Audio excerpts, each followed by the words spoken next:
प्यारे विद्यार्थियों, स्वागत है आप सबका एक और नए वीडियो में। प्यारे विद्यार्थियों, आज मैं यहाँ से आपको बताने वाला हूँ वार्षिक परीक्षा 2024 हेतु कक्षा 11वीं हिंदी विषय के लिए अति महत्वपूर्ण प्रश्न और उन प्रश्नों के उत्तरों को।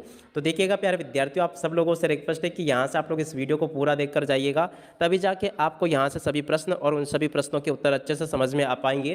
तो चलिएगा जल्दी से हम आगे बढ़ते हैं, देखते हैं और समझते हैं कि वार्षिक परीक्षा 2024 कक्षा 11वीं हिंदी विषय में आपसे कौन कौन से क्वेश्चंस पूछे जाएंगे और इन सभी का सॉल्यूशन आपको कैसे पूरा कंप्लीट कर लेना चाहिए। देखिएगा प्यारे विद्यार्थियों, आपके पेपर में आने वाले सभी के सभी वेरी मोस्ट टाइम पे क्वेश्चंस आज हमारे द्वारा यहाँ से आपको बताए जाएंगे। एक भी क्वेश्चन है आपका यहाँ से मिस नहीं होगा अगर आपने पूरा इस वीडियो को देख लिया, जान लिया और समझ लिया। तो चलिएगा जल्दी से हम आगे बढ़ते हैं, समझते हैं कि आपकी वार्षिक परीक्षा कक्षा 11 में आपसे हिंदी विषय में कौन कौन से क्वेश्चंस पूछे जाएंगे और उन सभी का सॉल्यूशन आपको कैसे पूरा कंप्लीट कर लेना चाहिए। तो सबसे पहले प्यारे विद्यार्थियों, हम 2 अंक वाले क्वेश्चन देखते हैं कि 2 अंक वाले कौन कौन से वेरी मोस्ट टाइम पे क्वेश्चन है। तो देखो यहाँ पर जो लिखा ना, भक्ति काल को स्वर्णयुग क्यों कहा जाता है, इस वाले क्वेश्चन को आप लोग याद कर लें कक्षा 11वीं के लिए। और एक इसके बाद में ये वाला क्वेश्चन, मीराबाई ने कृष्ण की भक्ति किस रूप में की है और वे रूप कैसा है, तो ये वाला क्वेश्चन भी आपको पेपर में देखने को मिलेगा। उसके बाद में देखो अगला प्रश्न ये लिखा है, जनसंचार के प्रमुख माध्यमों के नाम लिखिए। तो यहाँ से आप सब लोग इसको भी देख लें और पूरा इसको याद कर लेंगे।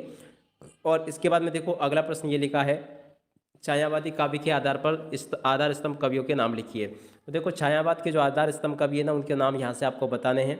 उसके बाद में अगला क्वेश्चन ये लिखा है, देख सकते हो क्या लिखा है, मानव शरीर का निर्माण किन 5 तत्वों से हुआ है। तो यहाँ से आप सब लोग इसको देख लेंगे और अच्छे से याद भी कर लेंगे इसको। उसके बाद में अगला प्रश्न ये लिखा है, रीतिकाल के प्रमुख कवियों के नाम आपको बताने हैं।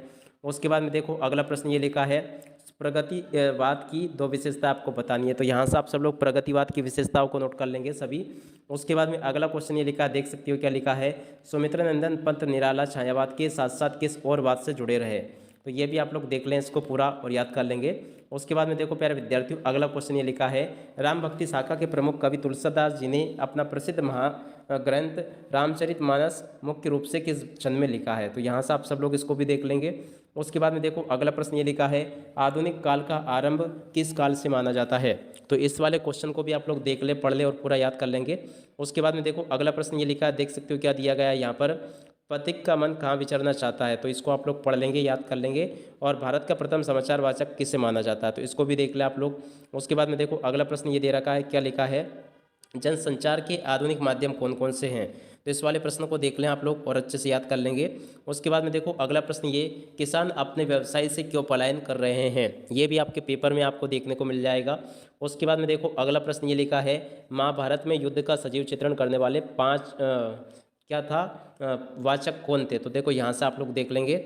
और उसके बाद में अगला यहाँ से देख लें आप लोग, विष का प्याला राणा जी ने भेजा पीबत मेरा हंसी रे, इसका आपको क्या करना है, भाव लिखना है। तो यहाँ से आप लोग इसको भी देख ले पूरा और याद कर लेंगे। उसके बाद में अगला क्वेश्चन देखते हैं, क्या लिखा देख सकते हो, डायरी लेखन से आप क्या समझते हैं। तो देखो डायरी लेखन से क्या समझते हो आप लोग देख लो यहाँ से पूरा इसको।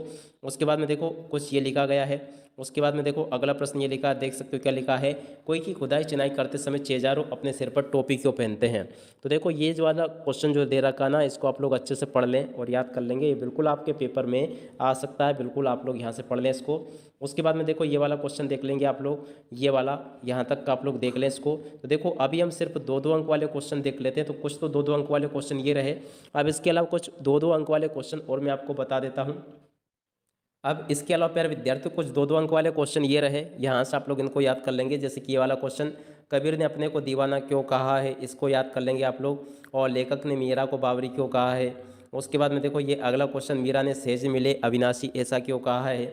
उसके बाद में देखो अगला प्रश्न ये दे रखा है, यहाँ से देख लें आप सब लोग क्या दे रखा है। देखिएगा यहाँ पर लिखा है, कबीरदास जी ने किस प्रकार आत्मा को अविनाशी सिद्ध किया है। तो यहाँ से आप सब लोग इसको देख ले पूरा और इसको याद कर लेंगे पूरा का पूरा यहाँ तक का। और उसके बाद में देखो अगला प्रश्न ये लिखा है, देख सकते हो क्या दिया गया है, कबीर परमात्मा के विषय में क्या कहते हैं। तो इस वाले प्रश्न को देख लें आप सब लोग और यहाँ तक का याद कर लेंगे। उसके बाद में देखो अगला प्रश्न ये लिखा है, मीरा कृष्ण की उपासना किस रूप में करती है और वह रूप कैसा है। इसको पूरा का पूरा देख ले आप लोग यहाँ तक का और इसको याद कर लेंगे पूरा। ये आपके पेपर में परीक्षाओं में आपसे पूछा जाएगा। उसके बाद में अगला क्वेश्चन ये लिखा है, देख सकते हो यहाँ पर, मियाँ लेखिका मियाँ नसरुद्दीन के पास क्यों गई थी। तो इस वाले प्रश्न को भी देख लें आप सब लोग और इसको याद कर लेंगे। उसके बाद में देखो अगला प्रश्न ये लिखा है, प्रेमचंद ने मासिक वेतन को पूर्णमासी का चांद क्यों कहा है। ये लेखक यहाँ से आप लोग देख लें इस प्रकार से इसको। और उसके बाद में देखो अगला प्रश्न ये लिखा है, धनराम अपने मोहन को अपना प्रतिद्वंदी क्यों नहीं समझता था। तो इस वाले क्वेश्चन को आप लोग देख लें यहाँ से और पूरा याद कर लेंगे यहाँ तक का। ये बिल्कुल आपके पेपर में परीक्षाओं में आपको देखने को मिल सकता है, तो इसलिए आप लोग यहाँ से इसे पढ़ लें और याद कर लें अच्छे से। उसके बाद में देखो अगला प्रश्न ये लिखा है, वंशीधर के पिता वंशीधर को कैसी नौकरी दिलाना चाहते थे। तो ये भी आपके पेपर में आपको देखने को मिलेगा। उसके बाद में देखो अगला प्रश्न ये, मियाँ नसरुद्दीन सच्ची तालीम किसे कहते हैं। तो देखो इसको भी देख ले, तालीम होगा ये तालीम नहीं, ठीक है, तालीम लिख लें यहाँ पर, क्या लिख लें, तालीम। ओके, उसके बाद में हम आगे बढ़ते हैं। तो देखो अगला क्वेश्चन ये लिखा है, मोहन की स्कूली शिक्षा कैसे हुई। तो देखो मोहन की स्कूली शिक्षा कैसे हुई थी, यहाँ से आप सब लोग इसको देख लेंगे पूरा यहाँ तक का और इसे याद कर ले अच्छे से। उसके बाद में देखो अगला प्रश्न ये लिखा है, राजस्थान में कुई किसे कहते हैं। ये भी आपके पेपर में आएगा, बिल्कुल आप लोग देख लें यहाँ से। उसके बाद में कुछ क्वेश्चन ये लिखे हैं, शास्त्रीय तथा चित्रपट संगीत में क्या अंतर है। तो देखो शास्त्रीय संगीत क्या होता है, चित्रपट संगीत क्या होता है, यहाँ से आप लोग इसको पढ़ लें अच्छे से और याद कर लेंगे इसको, ताकि आप सभी लोगों को, प्यारे विद्यार्थियों, सभी प्रश्न उत्तर अच्छे से याद हो जाए। तब तक परीक्षा है, तब तक आप सब लोग इनको अच्छे से याद कर लें। और अगला क्वेश्चन ये लिखा है, शब्द गुण किसे कहते हैं, वे कितने प्रकार के होते हैं। तो देखो ये वाला क्वेश्चन भी आपको पेपर में देखने को मिलेगा। उसके बाद में देखो अगला क्वेश्चन, शब्द शक्ति किसे कहते हैं, शब्द शक्ति कितने प्रकार की होती है। तो देखो ये शब्द शक्ति लिखी है, यहाँ से आप सब लोग इसको देख ले पूरा यहाँ तक का और इसे याद कर लेंगे। और उसके बाद में अगला प्रश्न ये लिखा है, देख सकते हो, यहाँ से आप सब लोग पढ़ लें इसको। अपना घर का क्या तात्पर्य है, इसे बोलने की बात क्यों कही गई है। तो देखो अपना घर का क्या तात्पर्य आपको बताना है, तो यहाँ से आप सब लोग इसको देख लेंगे और अच्छे से इसको समझ भी लेंगे, ताकि प्यारे विद्यार्थियों आप सभी लोगों को ये प्रश्न और इनके उत्तर अच्छे से समझ में आ सके। तो यहाँ से आप लोग इसको देख लें। उसके बाद में अगला क्वेश्चन लिखा है, चंपा ने ऐसा क्यों कहा कि कलकत्ता पर बजर गिरे। तो देखो चंपा ने ऐसा क्यों कहा था कि कलकत्ता पर बजर गिरे, यहाँ से आप सब लोग इसको याद कर लें। अगला क्वेश्चन ये लिखा है, छायावाद की दो विशेषताएं आपको बतानी है। तो छायावाद की दो विशेषताओं को आप लोग याद कर लें यहाँ से अच्छे से। उसके बाद में अगला क्वेश्चन ये देखते हैं क्या लिखा है, भक्तिकाल की विशेषताएं लिखिए। तो देखो भक्तिकाल की विशेषताएं कौन कौन सी है, इसको आप लोग पढ़ लें यहाँ से। उसके बाद में देखो अगला प्रश्न ये दे रखा है, देख सकते हो, शिव शंभू की दो गायों की कहानी के माध्यम से लेखक क्या कहना चाहता है। ये भी आपसे वार्षिक परीक्षाओं में पूछा जाएगा, तो इसलिए यहाँ से आप लोग इसको याद कर ले पूरा का पूरा। उसके बाद में अगला क्वेश्चन देखते हैं क्या लिखा है, देख सकते हो, दबा हुआ आदमी एक कवि भी है, ये बात कैसे पता चली। तो देखो यहाँ से आप सब लोग इसको देख लें और पूरा समझ लेंगे। उसके बाद में देखो प्यारे विद्यार्थियों, कहानी और उपन्यास में आपसे अंतर पूछा जाएगा, तो यहाँ से आप सब लोग कहानी और उपन्यास में अंतर याद कर लें अच्छे से। उसके बाद में देखो जीवनी और आत्मकथा में अंतर आपसे पूछा जाएगा, तो यहाँ से आप लोग जीवनी और आत्मकथा में अंतर को भी याद कर लेंगे पूरा। उसके बाद में देखो एक ये वाला क्वेश्चन देख सकते हो क्या लिखा है, तातुस ने बेबी हलदार को पेन और कॉपी देकर क्या कहा। तो देखो यहाँ से आप लोग इस क्वेश्चन को देख ले पूरा और इसको याद भी कर लेंगे। और उसके बाद में ये वाला क्वेश्चन देख लें, वॉच डॉग पत्रकारिता क्या है। तो देखो वॉच डॉग पत्रकारिता क्या होती है, यहाँ से आप लोग पढ़ लें इसको। उसके बाद में अगला क्वेश्चन ये लिखा है, पेज 3 पत्रकारिता क्या है, इसको भी आप लोग पढ़ लें। और उसके बाद में देखो अगला प्रश्न ये लिखा है, बिंब विधान से क्या तात्पर्य है, तो इसको भी आप लोग याद कर लेंगे। और उसके बाद में देखो कुछ क्वेश्चंस ये लिखे,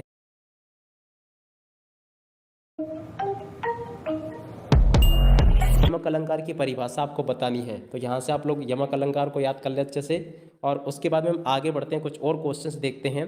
तो देखिएगा प्यारे विद्यार्थियों, यहाँ पर 2-2 अंक वाले क्वेश्चन कुछ ज़्यादा मैंने आपको बता दिया, ऐसा आपको लग रहा होगा, मगर प्यारे विद्यार्थियों आपके पेपर में 2-2 अंक वाले क्वेश्चन सबसे ज़्यादा पूछे जाते हैं और इनको याद करना भी बिल्कुल सरल होता है। तो इसलिए मैं ये चाह रहा हूँ प्यारे विद्यार्थियों कि आपके पेपर का एक भी क्वेश्चन ना छूटे, तो इसलिए मैं आपको जो जो क्वेश्चन बता रहा हूँ ना, आप सब लोग इनको अच्छे से याद जरूर कर लें।